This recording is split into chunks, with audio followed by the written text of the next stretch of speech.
Adaeze Okafor thought she was conducting routine research for her PhD on colonial education in Nigeria when she discovered something that made her blood run cold.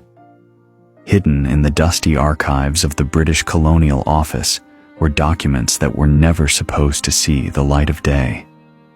Files marked classified, destroy after 1960 that somehow survived Nigeria's independence. What she found inside these yellowed pages would haunt her forever. Detailed records of Educational Experiment Station 7, a secret facility in remote Enugu forest where hundreds of Nigerian children were taken between 1948 and 1958 for what the documents coldly termed behavioral modification studies. The children's names were listed in neat columns with clinical notes beside them.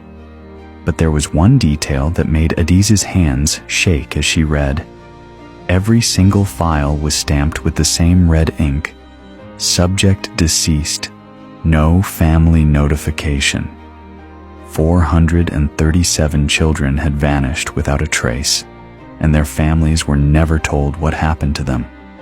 The documents led Adaeze to a small village outside Enugu that wasn't on any modern map. According to the files, this was where many of the children had been taken from. Families told their sons and daughters were being selected for prestigious colonial education opportunities in Lagos. When Adaeze's taxi could go no further on the overgrown dirt road, she walked the final 3 kilometers through thick forest that seemed to whisper with old pain. The village she found was like stepping back in time. No electricity, no modern buildings, just traditional mud houses with corrugated iron roofs and people who looked at her with haunted, knowing eyes. The moment she mentioned why she had come, an elderly woman named Mama Ngozi began crying tears she had held back for 70 years. "You are not supposed to know this," she whispered, her voice breaking. "We were forbidden to ever speak of what happened to our children. They said terrible things would happen to us if we told anyone. But maybe it is time for the truth." Mama Ngozi led Adaeze to her small hut and began to tell the story that had eaten at her soul for decades. In 1952, when she was just 10 years old, British colonial officers came to their village with promises of education and opportunity. They said selected children would receive the finest English education in special schools, then return as teachers and leaders. Families were proud to have their children chosen. It seemed like a blessing from God. "My younger brother Chinedu was so excited," Mama Ngozi sobbed. "He was only 8, but so bright, so curious about everything." The white men said he was perfect for their program. "We dressed him in his best clothes and blessed him for his journey. We expected him home for Christmas." Her voice cracked as she continued. "Christmas came and went. Then the New Year. Then another Christmas. We went to the colonial offices in town, but they said there were no records of any special education program. They acted like we were crazy, like our children had never existed at all." That night, as Adaeze lay on the mat Mama Ngozi had prepared for her, she began to understand why the village felt so heavy with sorrow. At exactly midnight, she heard them. The voices of children singing traditional Nigerian lullabies in languages she didn't recognize, but somehow understood in her heart. The singing seemed to come from the forest, getting closer and closer to the village. When she crept to the window and looked outside, she saw them, translucent figures of children in old-fashioned clothes, walking hand in hand through the darkness. Their eyes glowed with an otherworldly light, and their mouths moved in silent words she could somehow hear in her mind.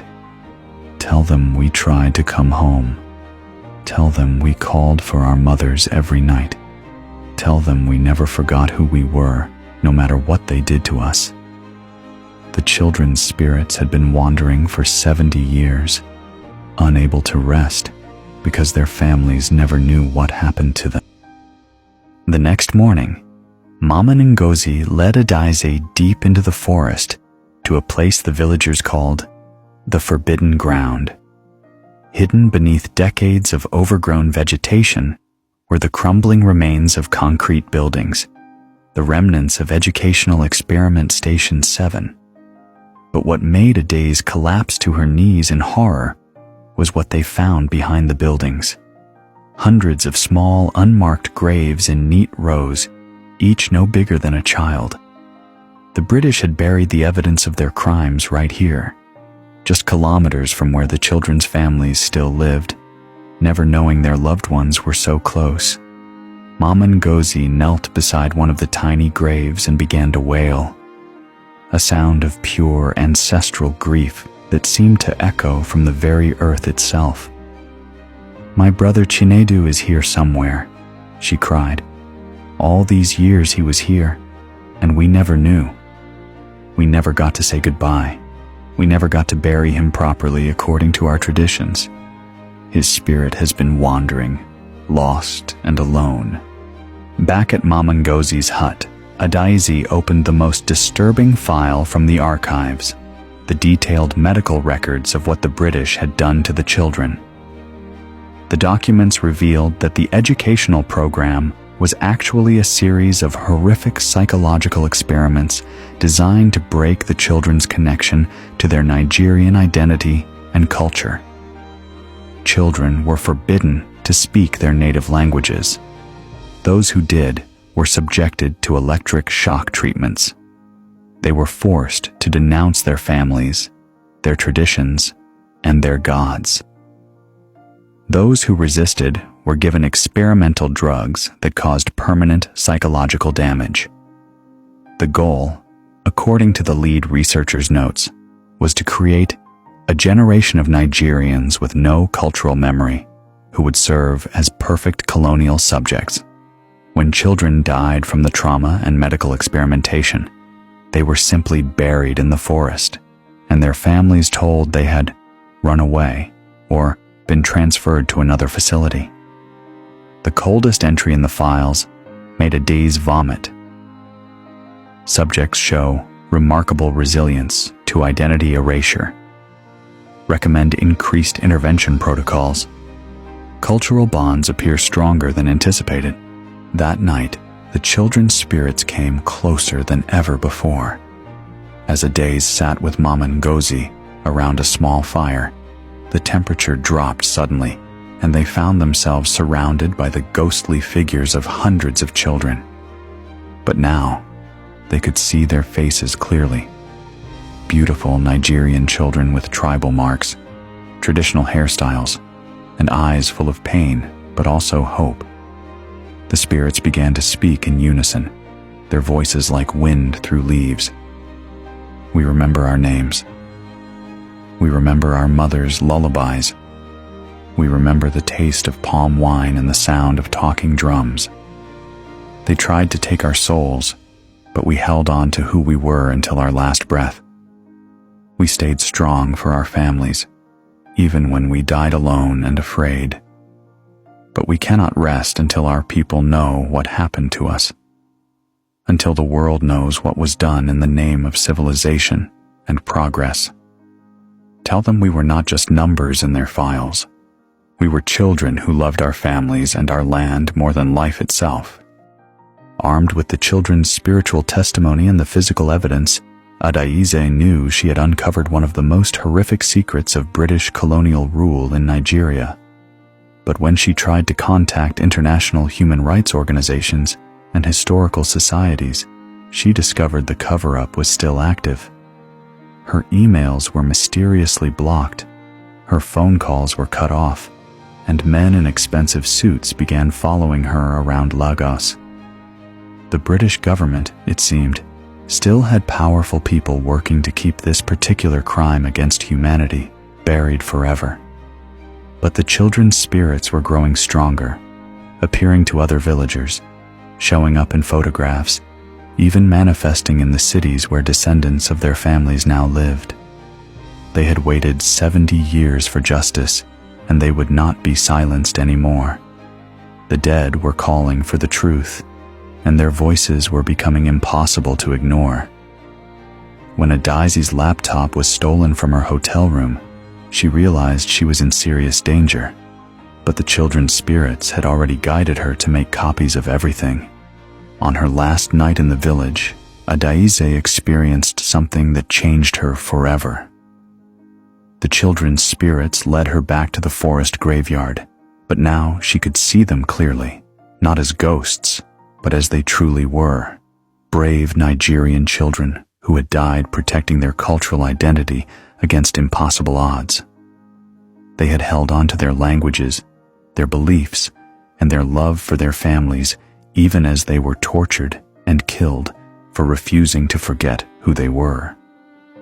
Standing among their graves, Adaeze understood that these children were not victims.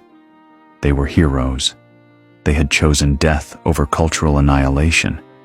They had preserved their Nigerian souls in the face of colonial evil. And now, through her research, their sacrifice could finally be honored. The spirits began to sing traditional Nigerian songs, songs of homecoming, of ancestral reunion, of justice finally arriving. As the sun rose, their ghostly forms began to fade, but their voices grew stronger. Tell them we kept our names. Tell them we died as Nigerians. Tell them we are finally coming home.